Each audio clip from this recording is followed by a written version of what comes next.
un propósito hoy y es recapitular un poquito aquello que habíamos revisado en nuestras primeras actividades, reconocer que es una teoría de aprendizaje, vincular eso con la presencia de una línea que nos marca el comportamiento dentro de nuestro espacio áulico, que es el paradigma, y también reconocer que dentro de este esquema de comportamiento, pues tenemos algunos modelos de carácter didáctico.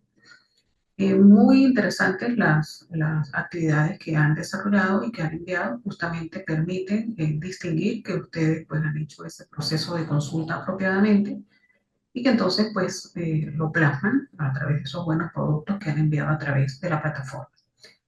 En este sentido, me gustaría hoy conversar un poco sobre cómo se da este proceso de modelado didáctico, pero dentro de dos áreas específicas, haciendo mención también a una tercera. La primera es la enseñanza de las ciencias naturales, dado que algunos de ustedes como docentes trabajan en esa área. La segunda es en el área de matemática y la tercera una breve mención a lo que pudiera ser ese modelado como tal que se establece, pero en la enseñanza de la lengua materna. Entonces vamos a tener esas opciones de trabajo y vamos a visualizar entonces hoy algunos elementos que se refieren justamente a estas situaciones que les acabo de mencionar. En primera instancia, para poder hablar de los modelos didácticos dentro del campo de las ciencias sociales, debo mencionar que hay unos constructos claves que determinan precisamente la emergencia, el surgimiento de esos modelos. Como ya teníamos una referencia a lo que eran los paradigmas educativos, los paradigmas de enseñanza o de aprendizaje, dependiendo de cómo lo estuviésemos avisorando, teníamos también la razón para comprender que dentro de estas posturas el docente era visto de una manera particular y el estudiante también. De manera que ese aprendizaje respondía en función de eso a una conceptualización específica. Pero de manera paralela a lo que es la concepción del aprendizaje, también está la concepción de la didáctica en cada uno de esos paradigmas que nosotros hemos revisado y en cada una de esas teorías. De modo general, siempre que nosotros estemos hablando de didáctica, pues de una u otra manera se reflejan en ese concepto que nosotros vamos a estar manejando, esas reflexiones que se han ido realizando paulatinamente sobre la actuación en ese espacio particular de cercanía docente-estudiante que es el espacio áulico. Y eso de alguna manera establece un proceso referencial para entender no solamente nuestra actuación como docentes, lo que aspiramos de nuestros alumnos, sino lo que pretendemos establecer como el proceso formativo del docente. Es decir, si nuestra concepción de la didáctica apunta hacia cierto norte, entonces también la formación docente estará de manera paralela apuntando hacia ese norte. De manera que entonces allí pues hay una simbiosis, hay una relación muy estrecha entre lo que pasa a ser la formación disciplinar, por ejemplo, si somos docentes de las ciencias naturales, y el desarrollo de las competencias didácticas en torno a esa disciplina. En el caso de que estuviésemos formando docentes en el área de matemática, pues entonces sería la formación matemática pura, propiamente dicha, y el desarrollo de las competencias didácticas para que ese docente esté en capacidad de hacer enseñable ese contenido. En función de eso, traigo a colación un concepto, un constructo general de López y otros del año 2016 que hace referencia a lo que es la didáctica. Indican ellos que la didáctica es arte y, a la vez, ciencia de la enseñanza. Es arte porque es creación y recreación, porque es una actuación que permite expresar el modo de ser, estar y sentirse en el mundo. El didacta, desde esta metáfora, es el artista que crea un escenario fecundo para el enseñar y el aprender. Tiene una habilidad propia que manifiesta en el acto de enseñar. Entonces, realmente, cuando nosotros leemos esta conceptualización de lo que es la didáctica, pues nos damos cuenta de que nosotros somos un actor esencial, porque es nuestra actuación la que determina ese modo de crear, de fraguar el destino de ese estudiante a partir de nuestra propia concepción de lo que es su proceso formativo, lo que es el acto didáctico y lo que es la práctica como tal.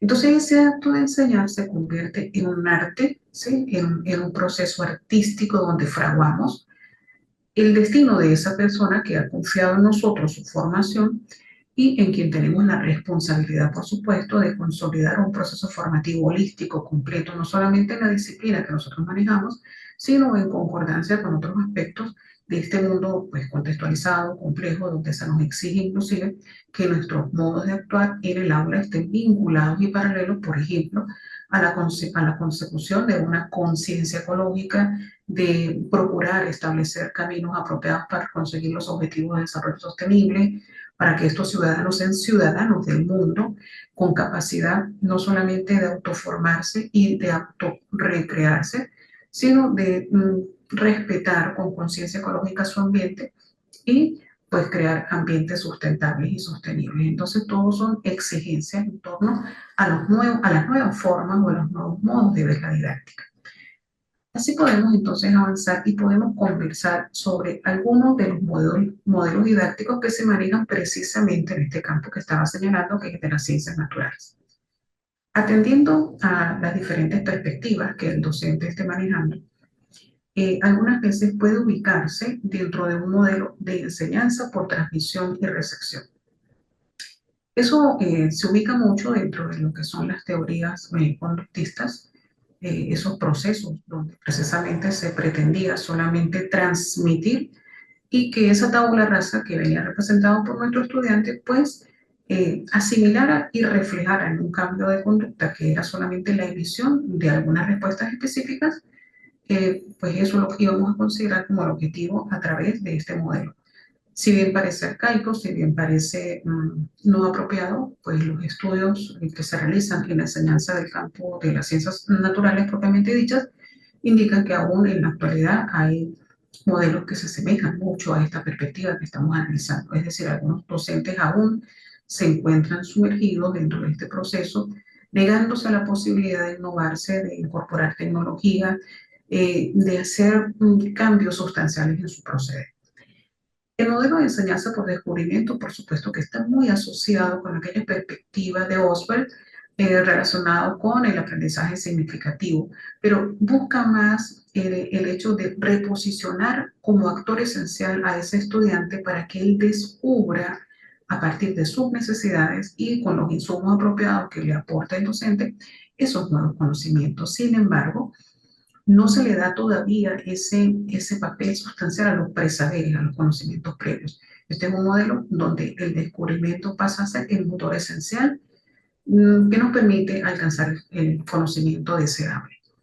En cuanto al modelo de enseñanza de recepción significativa, aquí sí el presaber, el conocimiento previo, pasa a ocupar un lugar muy especial dentro de esta enseñanza de las ciencias naturales, y entonces ese presaber lo que determina es la posibilidad de que a partir de ese anclaje particular se relacione con todo lo que es su entorno y sus necesidades para contextualizar. Entonces aquí el presaber y el contexto pasan a ser elementos esenciales en la búsqueda de la significación del conocimiento alcanzado. En cuanto a este otro modelo, el de enseñanza del cambio conceptual, hace referencia a la necesidad de ubicarse en el presaber, pero de cambiar este conocimiento previo que él tiene al vincularlo con una nueva postura. Porque necesariamente no es ese presaber el que está vinculado científicamente con el conocimiento, sino que es un conocimiento a priorístico, intuitivo, donde la ciencia natural como tal no se ve abordada de un modo profundo. Entonces necesitamos cambiar ese concepto intuitivo hacia un concepto científico, por eso se denomina del cambio conceptual. También está el modelo de enseñanza por investigación dirigida. Esto, por supuesto, pues amerita de una actitud un poquito más dinámica por parte del docente, donde ese proceso de investigación tiene que ser orientado apropiadamente por el docente para que a partir de los insumos que pueda aportar y de la relación contextual con el entorno propio del estudiante, puedan entonces ubicar respuestas inclusive a las situaciones que le puedan afectar. Entonces, es un conocimiento que no solamente es contextualizado, sino que también se ubica hasta cierto punto en el campo de la investigación-acción porque procura dar respuestas a ciertas problemáticas reconocidas e identificadas por parte de esos actores, docentes y estudiantes. También se encuentra el modelo de enseñanza por explicación y contrastación de modelos, donde a partir justamente de la posibilidad de hacer esas convergencias o divergencias entre diferentes posibilidades experimentales, el estudiante, La ropa toca estar aquí, toca estar allá, mejor dicho. disculpe, tenemos dos compañeritos que tienen el micrófono encendido, creo que Farley Martínez y Erika lo tienen encendido, por favor, si tienen la oportunidad de apagarlo. Bien, entonces en este último modelo, ese contraste de acercamiento es el que nos posibilita justamente la opción de acercarnos a ese conocimiento.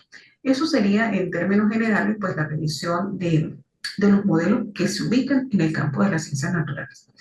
No obstante, así como tenemos esos modelos, podemos hacer mención a otros aspectos, por ejemplo, ciertos métodos de enseñanza. Entonces, si bien hay unos modelos específicos que definen la actuación del docente, hay unos métodos específicos de enseñanza que dentro de esos modelos encajan y que definen la actuación del docente. El primer método de enseñanza es el tradicional y por supuesto que se ubica dentro de ese modelo de transmisión-recepción. Un segundo método de enseñanza es el deductivo, donde el docente procura, a partir de un conocimiento amplio, ir bajando a lo simple, a lo sencillo, a la causa, a la razón de ese concepto. Entonces, amerita de una revisión desde lo macro hasta lo micro, revisando cada fenómeno de un modo particular por capas hasta que lleguemos a la esencia de ese conocimiento científico en el campo de las ciencias naturales. Por el contrario, está el inductivo, donde se mezclan los conocimientos particulares para generar una teoría respecto a un fenómeno de una manera inductiva, de una manera de micro a macro, creciendo en ese conocimiento. También se encuentra un método de enseñanza heurístico que refleja la reflexión que se puede realizar sobre un fenómeno. Es decir, por ejemplo, si nosotros apreciamos que hay un desgaste en las rocas y que eso ha definido un movimiento en una capa vegetal, podemos reflexionar al respecto, descubrir qué hay detrás de él y a partir de ese compartir, entonces, pues crear constructos, avisorar síntomas, pero también a partir de ese pronóstico, pues decidir algunos cambios para poder, pues, evitar las consecuencias de ese hecho. El experimental, que pues por supuesto se ubica dentro del campo dinámico, donde lo científico se une con lo teórico, plasmando entonces allí un proceso de actuación propia del método científico positivista, pero donde se incorporan algunos procesos de análisis propiamente dichos. Se encuentra el problemático, donde justamente a partir de un modelo de intervención que pudiera ser el de investigación-acción, pues se reconocen algunas problemáticas de la naturaleza propias del contexto del estudiante y tratamos entonces de dar respuestas al mismo. Y por supuesto el científico, donde pues avisoramos un problema, pero aplicamos métodos eh, ya sea de carácter experimental o carácter documental como tal, y procuramos entonces establecer algunas relaciones de conocimiento que nos permitan pues acrecentar ese acervo que tiene cada estudiante. Eso en modo general sería respecto a lo que es la enseñanza en el campo de las ciencias naturales. No obstante, también podemos hacer mención, por ejemplo, algunas perspectivas sobre la enseñanza de la matemática, no necesariamente hablando de todas las teorías o de todos los modelos que allí se aplican, que son numerosos y que pues nos abarcaría un buen tiempo. En cuanto a las perspectivas, podemos reconocer, por ejemplo, la teoría antropológica de la didáctica, donde se reconoce que muchas veces el error que se establece en la enseñanza de esta área importantísima de la ciencia y del saber es que se aprecia el concepto, se aprecia el contenido con una perspectiva de monumentalismo. Es decir, el concepto del constructo matemático está tan alejado, tan distante del sujeto que quiere aprender, que se aprecia como un monumento distante, donde solamente apreciamos algunos rasgos de su definición, pero la profundidad como tal no la alcanzamos a apreciar porque es creado por otro. Es un monumento distante y creado por otro. Entonces, ante esta posición, la teoría antropológica trata de rescatar ese valor del actor esencial, que es el individuo, que es el sujeto, y trata de acercarlo, reconociendo que hay aspectos micro individuales que también deben rescatarse. Por ejemplo, hace referencia a que el docente puede llevar a que el estudiante, dentro de su perspectiva particular y singular, aprecie lo que ellos llaman, por ejemplo, la visión del paracaidista y las trufas, es decir, dentro de un contexto matemático particular, reconozcan lo particular y reconozcan lo general. El sistema de ecuaciones, por ejemplo, ¿cómo reconozco los aspectos de trufa, los aspectos particulares? Bueno, reconociendo las características de los diferentes sistemas, si son compatibles o no, si tienen solución o no. Y lo general es el del paracaidista, que es donde puedo aplicar, donde me puedo conseguir un sistema de ecuaciones en la realidad. Entonces, es reconocer la visión amplia y la visión micro, dónde lo aplico y cómo lo soluciono, con sus particularidades, por supuesto. También tenemos la teoría de los campos conceptuales, que es muy aplicada dentro de lo que es la didáctica de la matemática. Allí, por ejemplo, tenemos mucha relación con el campo de las ciencias naturales, donde hablamos del cambio de conceptos, del presaber y del saber que deseo que el alumno alcance, ubicado en el campo científico del saber o en la parcela de conocimiento específica que me interesa, en este caso la matemática, pero es una teoría bastante profunda, donde no solamente es lo conceptual, lo expresado, lo vivenciado, sino que también procura involucrarse con lo cognitivo. Entonces, esta teoría es un poquito más compleja porque mezcla un poquito de un paradigma cognitivo con un paradigma de otro carácter, donde se ubica inclusive lo significativo. Cambiamos los conceptos a medida en que le vemos significado a los mismos. También se encuentra, por ejemplo, la teoría de las situaciones didácticas. En este tipo de teoría, por ejemplo, se reconoce el valor del estudiante, pero también de la creación por parte del docente. El docente es el artista, el docente es el que imagina la situación. Por tanto, es el docente el que determina la conveniencia o no de crear una situación.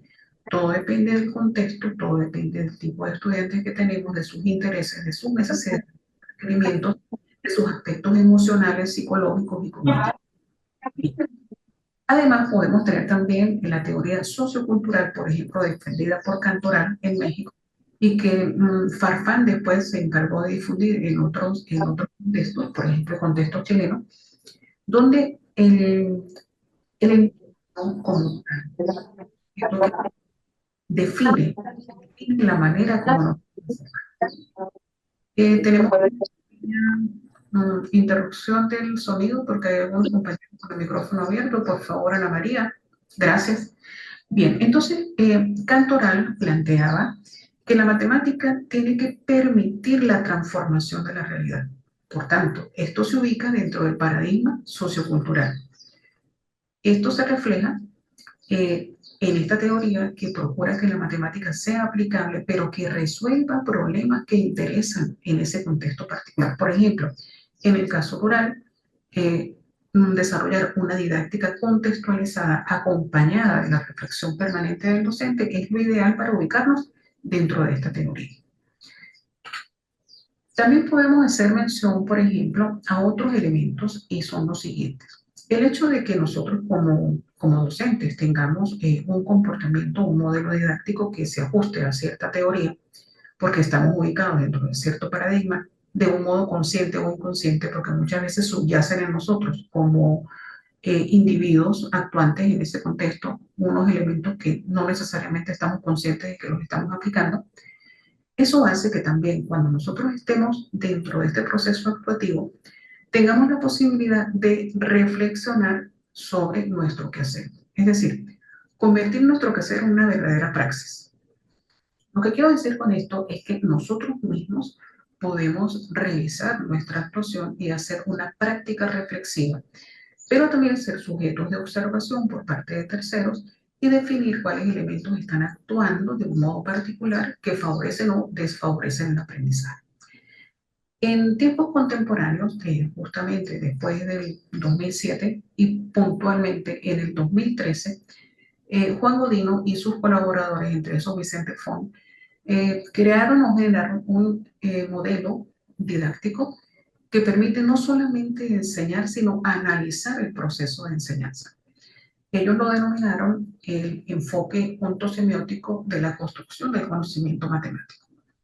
Este enfoque procura establecer algunos aspectos que tienen un comportamiento simbiótico. Por ejemplo, qué hace el docente, qué hace el estudiante y cuál es el punto de encuentro de esos dos. Por una parte se encuentran lo que ellos denominan los significados personales, que son precisamente los significados que se alcanzan como estudiante. Cuando yo estoy enseñando, por decir algo, límites a un estudiante, ese concepto de límite, pues tiene unas declaraciones particulares entre lo que él expresa, que alcanza, entre lo que él escribe dentro de un proceso evaluativo, dentro de un examen, dentro de lo que se aspira que él argumente como resultado de ese límite. Entonces hay diferentes expresiones de ese conocimiento, porque puede ser que haya algún conocimiento que corresponde a una representación mental, pero hay otro que él plasma como tal sobre una hoja de papel. Entonces hay unos que son declarados porque se manifiestan, hay unos que son iniciales, que son los puntos de partida, donde él tiene alguna relación con otros conceptos y lo va a aumentar y lo va a desarrollar propiamente dicho.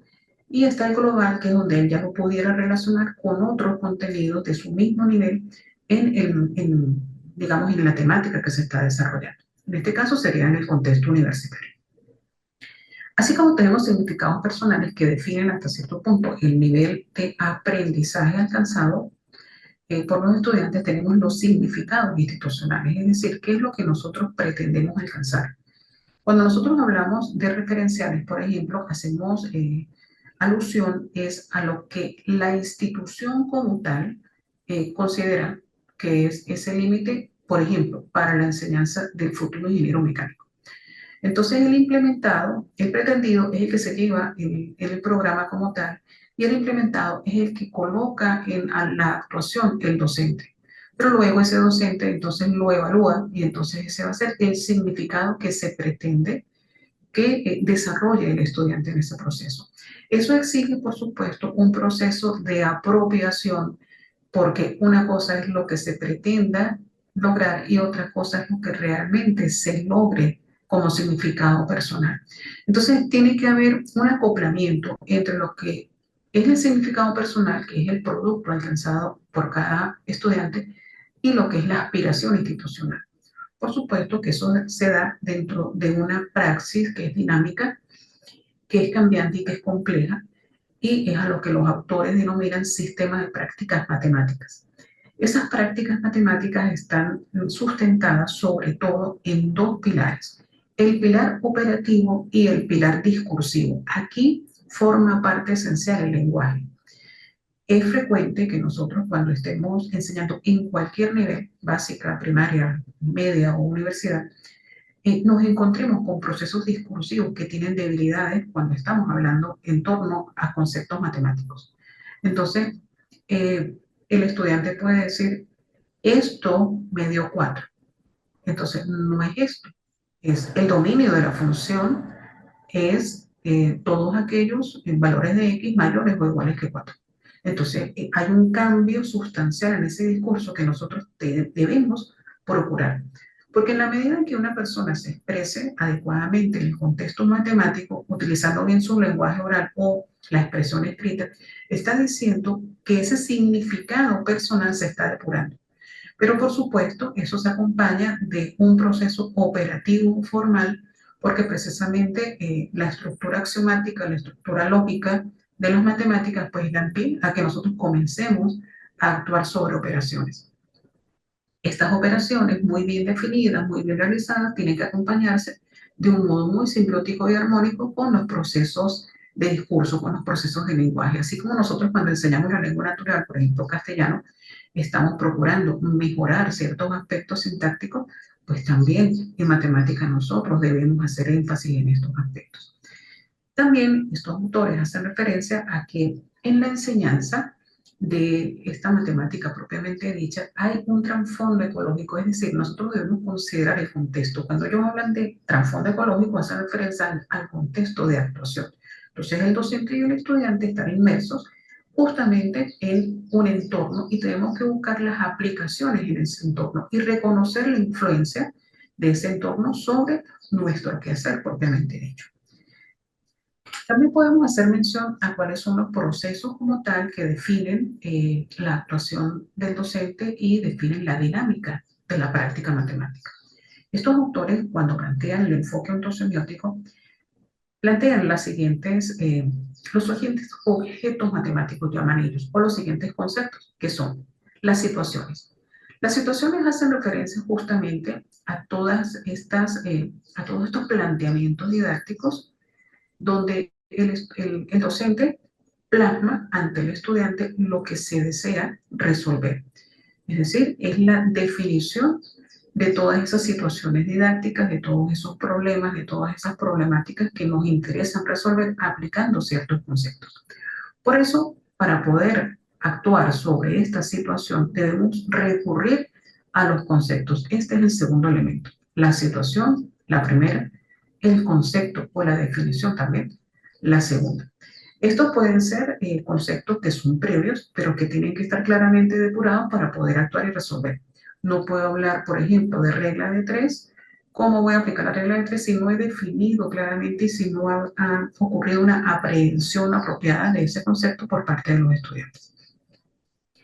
Acompañado de los conceptos están los procedimientos, que es la parte operativa, el manejo de reglas, el manejo de técnicas de demostración, el manejo de ciertos elementos conceptuales operacionales propios de la matemática. También están aquellas proposiciones que son los corolarios, que son los axiomas que se mantienen como ciertos y que no necesitamos demostrar. Luego se unen estas proposiciones con estos conceptos y estos procedimientos para poder resolver esas situaciones. Ahora, ¿qué necesito realmente aportar dentro de esta dinámica? Dos elementos. Por una parte, los argumentos. Porque en la medida en que un estudiante sea capaz de expresar argumentos o de desarrollar procesos argumentativos apropiados, está indicando hasta cierto punto cómo esa relación entre la representación mental, el campo operacional y lo lingüístico se unen en una triada que explican cómo está avanzando su conocimiento. Y esto no solamente es para matemáticas, esto también se puede aplicar a otros órdenes, por ejemplo, la química, la física o otras áreas, inclusive del orden social propio de las ciencias blandas. Entonces, la argumentación se requiere en este caso como un elemento fundamental para garantizar una adecuada o una idónea actitud por parte del docente dentro de lo que es su actuación didáctica. Esto es parte de lo que más adelante se puede denominar la idoneidad didáctica, es decir, un adecuado proceso de explicación y argumentación que permita que el estudiante exprese la aprehensión apropiada de los conceptos. Una forma de establecer precisamente esta argumentación es recurriendo al otro elemento que es el lenguaje. Entonces, las situaciones eran resueltas a partir de conceptos y procedimientos y proposiciones, pero eran justificadas precisamente por estas argumentaciones y esas argumentaciones definen un manejo apropiado de lo verbal y de lo simbólico. En el caso de la matemática propiamente dicha, obviamente el manejo simbólico, el manejo semiótico es esencial, pero también hay que reconocer los errores o los conflictos semióticos. Por ejemplo, cuando la persona expresa el signo de mayor y lo confunde con el de mayor o igual, entonces se presenta un conflicto semiótico porque una cosa es lo que piensa como tal y otra cosa es lo que el concepto representa. Y también puede ser una interacción con su compañero donde hayan divergencias en cuanto al concepto y entonces allí hay conflictos interaccionales que bien vale la pena pues, confirmar y reconocer. Entonces estos son los 6 elementos que definen pues, el análisis didáctico en el área de la matemática. También podemos hacer referencia, por ejemplo, a algunas situaciones donde todos ellos se mezclan para poder alcanzar finalmente un análisis completo. Un proceso de análisis didáctico que visualice hasta cierto punto la posibilidad de alcanzar la idoneidad didáctica pasa por reconocer la relación entre estos conceptos. Aquí está. Las prácticas definidas sobre la resolución de problemas dentro de un contexto institucional donde hay unos significados institucionales pretendidos, que supone el manejo de proposiciones, de procedimientos y conceptos para también buscar la creación de argumentos fundamentados en una adecuada comunicación que se sustenta en el lenguaje verbal o el lenguaje escrito. Entonces, este es digamos, el corazón de la práctica matemática. Situaciones o prácticas que pretenden combinar todos estos elementos: los problemas, el lenguaje, las proposiciones, los procedimientos, los argumentos y los conceptos. Cada vez que nosotros estemos visualizando este tipo de elementos generales, podemos tener dos formas de apreciarlo: una forma individual y una forma colectiva dentro del contexto o la práctica que estamos visualizando o analizando. Por ejemplo, nosotros cuando analizamos el lenguaje podemos pues reconocer en esa comunicación cómo alcanza el contenido, ¿sí? Cómo lo expresa, cómo simplifica eso que pretendemos alcanzar y cómo le otorga significado. Pero ese significado también a su vez demuestra una personalización del concepto, es decir, se ubica entre lo que él pretende alcanzar y lo que él expresa realmente. Entonces así se mueve uno entre lo personal y lo institucional. Cuando ustedes vayan a utilizar un enfoque de carácter ontosemiótico, no solamente en el área de matemáticas, puede ser en cualquier área que ustedes estén desempeñándose, lenguas naturales, sociales, psicología, siempre van a encontrar este contraste posible entre, por ejemplo, lo que el lenguaje permite interpretar como la personalización del aprendizaje y lo que la institución espera de él. Entonces, esa expresión lingüística es fundamental. Por eso, este enfoque, aunque se creó directamente para el análisis didáctico de lo que es la enseñanza de la matemática, permite hacer una ampliación hacia otros contextos de enseñanza.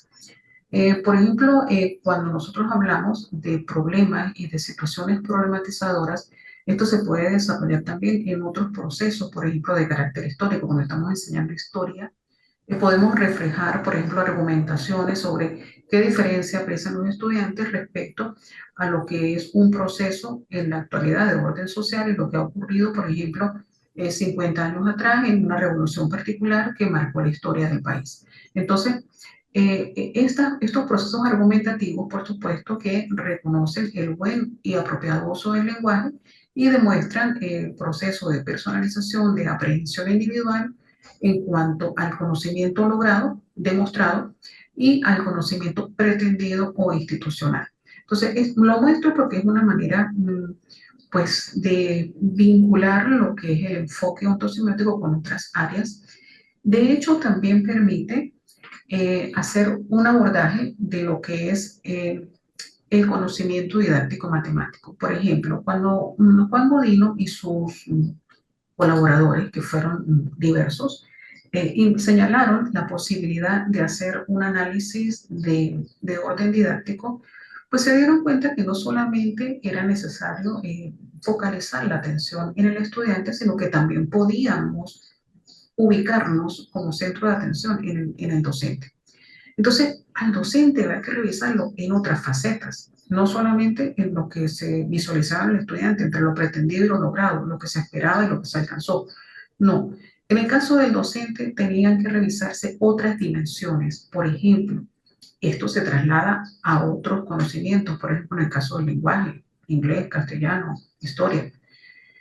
Nosotros podemos hablar de la dimensión matemática, que será la dimensión del área particular. Y en ese caso, ellos, los autores, Godino y sus colaboradores, sugieren que hay que valorar cómo el docente maneja ese conocimiento común del contenido. Es decir, cuando yo voy a una clase a observar para valorar la actuación del estudiante y ver, perdón, del docente, y ver cómo es su forma de actuar, en qué modelo se ubica, qué teoría tal vez subyace en su actuación, yo debo ver cómo es su conocimiento común, o sea, su conocimiento disciplinar propiamente dicho. Y luego el conocimiento ampliado. ¿Qué significa el conocimiento ampliado para estos autores? Bueno, que eh, el concepto puede ser llevado a otros contextos. Por ejemplo, cuando yo hablo de una función cuadrática, entonces yo defino la función cuadrática, yo hablo de sus características, yo la grafico, yo me voy a una aplicación en el computador, la grafico, pero entonces después indico si reconozco la relación de ese concepto con otros elementos propios de la matemática o de otras áreas, inclusive, por ejemplo, cuando estamos en una montaña rusa, si por ejemplo allí aparece una función cuadrática en una de las curvas que define ese movimiento. Y cuán difícil es poder comprender eso si no lo llevamos a la realidad. Entonces, pues algunas veces una simple revisión de lo que es la realidad y el contexto permite pues concentrar mejor la atención en ese concepto matemático. Así como se revisa esa dimensión matemática, pues se puede revisar lo que es esencial y es la dimensión didáctica. En la dimensión didáctica, estos autores sugieren revisar algunas facetas o algunas partes particulares, muy singulares, como por ejemplo la faceta epistémica, que es precisamente la faceta donde ese conocimiento especializado, ese conocimiento muy propio, se lleva a otros contextos y se relaciona. Esa contextualización, esa manera de llevarlo a cabo dentro del espacio del aula. Esa faceta epistémica puede estar relacionada precisamente en cómo ese docente vincula el argumento con el procedimiento, cómo busca procesos de argumentación ante un error, cómo descubre conflictos semióticos. Entonces, todo eso es parte de la faceta epistémica. La faceta ecológica, que por supuesto hace referencia a la relación con el contexto, con lo que el currículum establece y las necesidades del entorno. La faceta cognitiva y la faceta afectiva, que hace referencia precisamente a conocer un poquito más sobre los procesos cognitivos desarrollados por el estudiante y cómo se establece ese lazo afectivo docente-estudiante, cómo esa relación, esa interacción entre ellos, de manera que se cree un clima didáctico apropiado. Y también está la faceta interaccional y mediacional. La interaccional hace referencia es a la relación entre los sujetos, sobre todo cómo maneja la relación entre los estudiantes. Y la mediacional hace referencia a los recursos que emplea para poder hacer aprehensible ese conocimiento. Entonces, todo este proceso que se desarrolla en lo que es la práctica matemática, una macrodimensión, que es la dimensión metadidáctico-matemática, y es la normativa. Por ejemplo, ¿hasta qué profundidad voy a llegar dentro de la institución? ¿Hacia dónde voy a dirigirme? Por ejemplo, si estoy estudiando con chicos en un contexto rural y necesito, por ejemplo, que eso lo apliquen a la parte agropecuaria, entonces, ¿cuáles serían los contextos, las relaciones, hasta dónde vamos a determinar profundidad y alcance en ese conocimiento? Y también la normativa, porque, por ejemplo, la normativa establece que nuestra evaluación tiene que ser sumativa, que tienen que ser 3 evaluaciones, que una tiene que ser estrictamente operacional, pero que también le puedo dar un porcentaje argumentativo. Entonces, la parte normativa también es importante. Entonces, todo esto marca un significado holístico precisamente de ese contenido matemático y de lo que es el proceso didáctico. Y si nos damos cuenta, pues esta valoración que hacemos de este conocimiento no solamente es aplicable a la matemática, sino que también podemos pues trasladarlo hacia otras áreas del saber. Por tanto, pues esto ha sido una revisión pues muy somera de lo que ha sido el aporte de Godino y que muy bien puede trasladarse a otros aspectos de la enseñanza como la química, la estadística, inclusive también áreas de orden blando como pues las enseñanzas de la lengua materna o de una lengua extranjera. Entonces, pues con esto pues termino la intervención de hoy y como les decía, estaré atenta a cualquier inquietud que ustedes quieran plantear por la mensajería interna del aula, más sin embargo, si alguien quiere plantear alguna duda respecto a lo desarrollado, pues con toda libertad pueden hacerlo y estoy atenta. Si alguien tiene alguna pregunta, bien, si no tenemos entonces ninguna, ninguna interrogante, ninguna pregunta, pues yo les hago una invitación a que en cada una de las áreas donde ustedes trabajen, pues revisen no solamente la teoría propiamente dicha de la enseñanza de esa área, por ejemplo del inglés o del castellano, sino buscar también cuál es el modelo matemático que los identifica, el modelo didáctico que los identifica a ustedes. Y aparte de eso, ¿qué conocimientos hay respecto al análisis en el área que ustedes manejan? Por ejemplo, si ustedes son profesores de castellano, ¿qué se maneja para evaluar, por ejemplo, la comprensión lectora? Entonces es cuestión de ubicarnos si este conocimiento didáctico, que en este caso es de la matemática, se podría llevar a un conocimiento didáctica de la lengua y la comprensión lectora. Porque allí, por ejemplo, la argumentación es un proceso esencial, porque, por ejemplo, como Casani lo indica o como el modelo de Solé lo indica, pues el aspecto crítico y argumentativo es esencial para ser desarrollado en los estudiantes. Por tanto, pues realmente es cuestión de abrirnos a que desde cada una de las parcelas de conocimiento que nosotros manejamos tengamos la posibilidad de generar pues un posicionamiento teórico bastante apropiado, bastante sólido, que nos permita no solamente revisarnos a nosotros, sino hacer buenos aportes y posiblemente pues hasta enfocarnos en ese sentido cuando vayamos a plantear nuestra tesis doctoral. Porque en todo caso las tesis doctorales tienen como norte, como finalidad, pues generar teoría y esas aproximaciones teóricas se acompañan precisamente de la profundización, de la reflexión sobre lo que nosotros podemos hacer o efectivamente realizamos en el aula.